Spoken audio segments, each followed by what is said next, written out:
সবাই কেমন আছো? আশা করি সবাই খুব ভালো আছো। দেখো সকাল থেকে আসতে পারিনি, অনেকটা কাজ ছিল। তো দেখো আমি কি কি রান্না করেছি আজকে। পটল ভাজা, উচ্ছে আলু ভাজা, আমের টক, ডাল। এদিকে দেখো গ্যাসের উপর দুধটা বসিয়ে দিয়েছি, দুধটা গরম হচ্ছে। কি বলতো, পাপার শরীরটা বেশি একটা ভালো না, শরীরটা খারাপ। তো সেই জন্য সকাল সকাল সব কিছু রান্নাবাড়া কমপ্লিট করে রেখেছি। চলো তোমাদের সঙ্গে আজকে আমাদের ঘরের নতুন সদস্যদের পরিচয় করাই।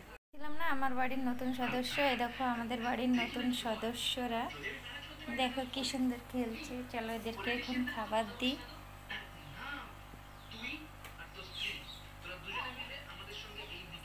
এদেরকে খেতে দিতে হয়, জল পরিষ্কার করতে হয়।